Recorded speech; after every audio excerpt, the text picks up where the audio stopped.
Alipur Amdanga school and কলেজের নবম দশম শ্রেণীর শিক্ষার্থীদের অনলাইনে ক্লাসে স্বাগতম। আমি মোহাম্মদ আব্দুল সালাম সরকার, সিনিয়র শিক্ষক, গণিত, অত্র প্রতিষ্ঠান। আজ আমরা ত্রিকোণমিতিক অনুপাত সম্পর্কে ধারণা লাভ করব। এখানে একটা চিত্র আছে।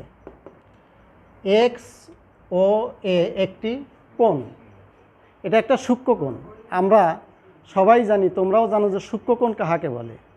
এক সমকোণ অপেক্ষা ছোট কোণকে সূক্ষ্মকোণ বলে। তাহলে এক্স ও এ একটি সূক্ষ্মকোণ।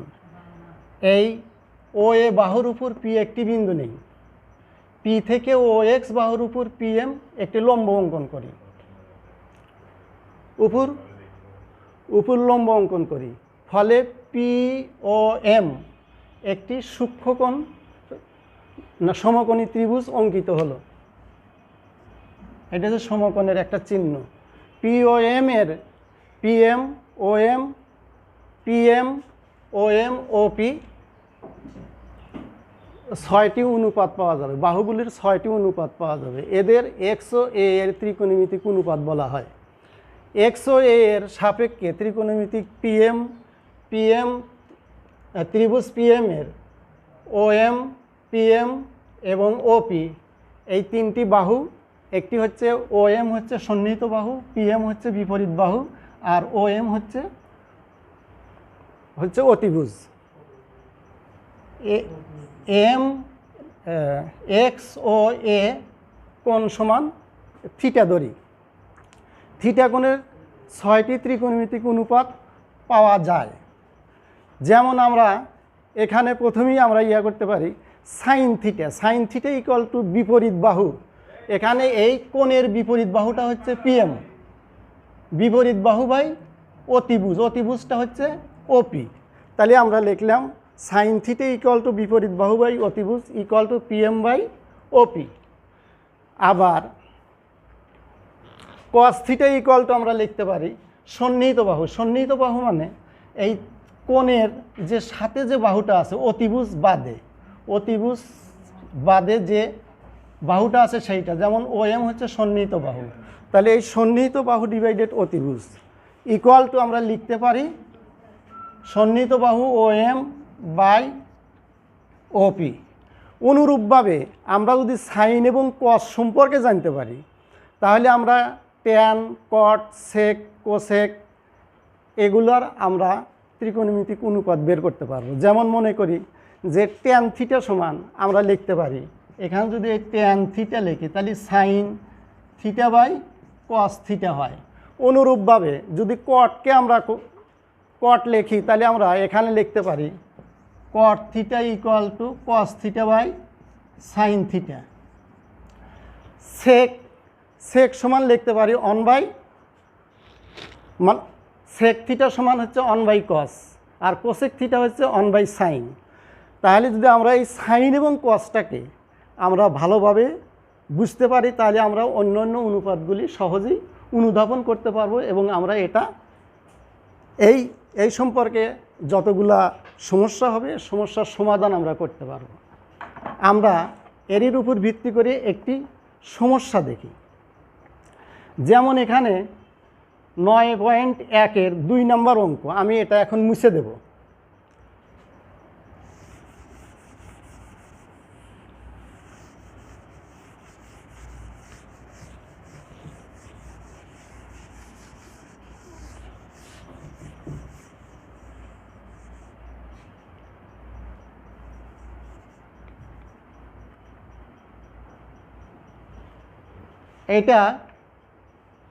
এইটা হচ্ছে এ কোণ দিছে, এইটা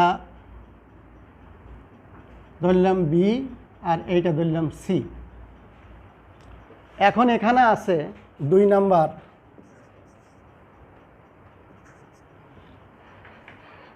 সাইন এ সমান 3/4। তাহলে আমরা আগেই জেনেছি যে সাইন থিটা ইকুয়াল টু বিপরীত বাহু বাই অতিভুজ। আমরা আগেই জানি যে সাইন থিটা বা সাইনে থিটা এ বি সি ইত্যাদি ইত্যাদি কোণ, এগুলো হচ্ছে কোণ।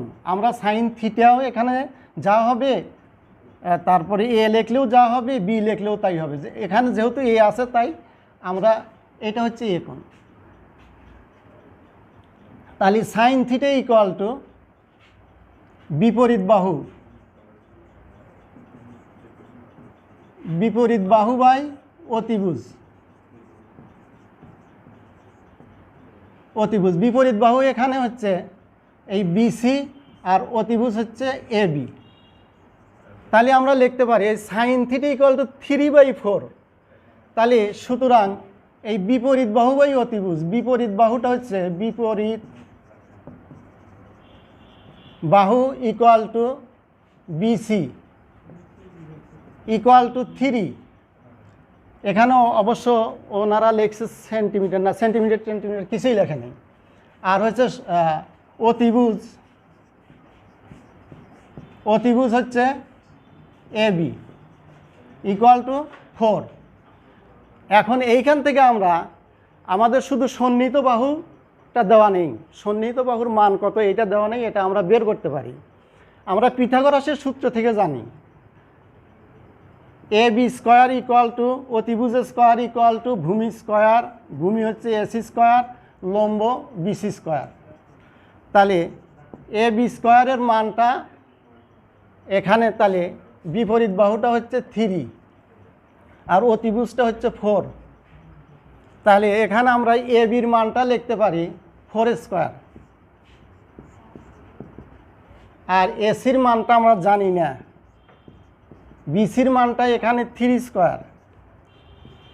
তাহলে এই 4 4 16, 16 equal to AC square plus 9।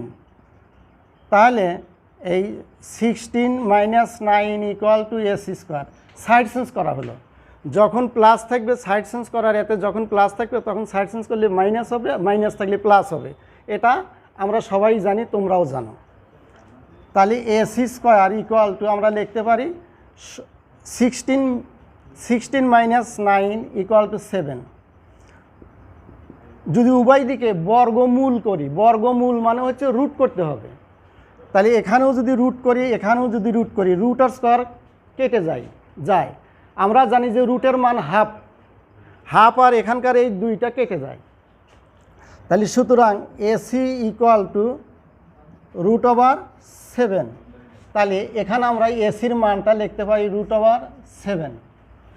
তাহলে এখানে আমাদের আছে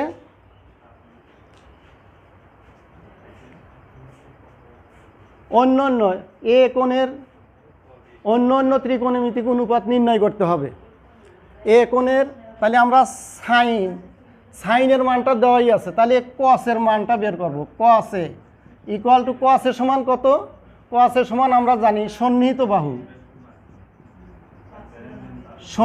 বাহু ভাগ অতিভুজ। তাহলে এই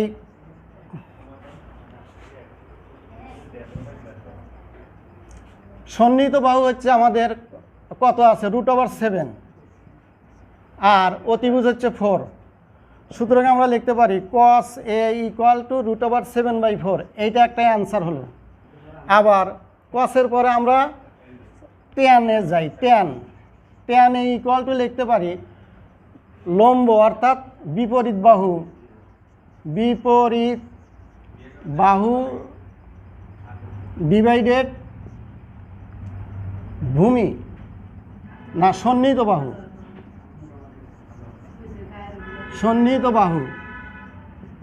বিপরীত বাহু হচ্ছে এখানে বিপরীত বাহু বিসি আর সন্নিহিত বাহু হচ্ছে এসি।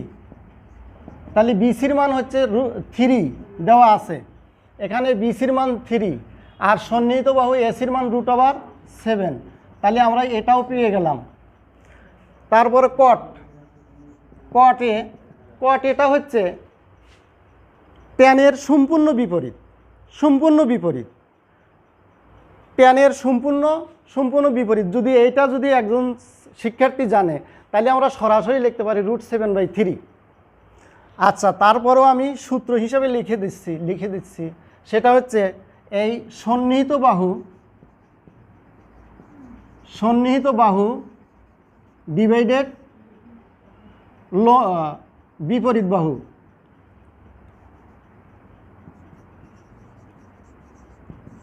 বিপরীত বাহু। সন্নিহিত বাহুটা হচ্ছে √7, তাহলে এটার উল্টো হয়ে যাবে, √7 ডিভাইডেড 3, এটা একটা অ্যান্সার। তাহলে এখন যদি আমরা ট্যান সাইনের মান তো দেওয়াই আছে, কসের মান বের করলাম, ট্যানের মান বের করলাম, কটের মান বের করলাম। এখন যদি আমরা কোসেকের মান বের করি, সেক কোসেক ইত্যাদি আমরা বের করতে পারবো। কোসেক সমান লেখা যাবে 1/sin, আর সেক সমান লেখা যাবে 1/cos। তাহলে তোমরা এই কোসেক এবং সেক এই দুইটা তোমরা বাড়ির থেকে করে নিয়ে আসবে।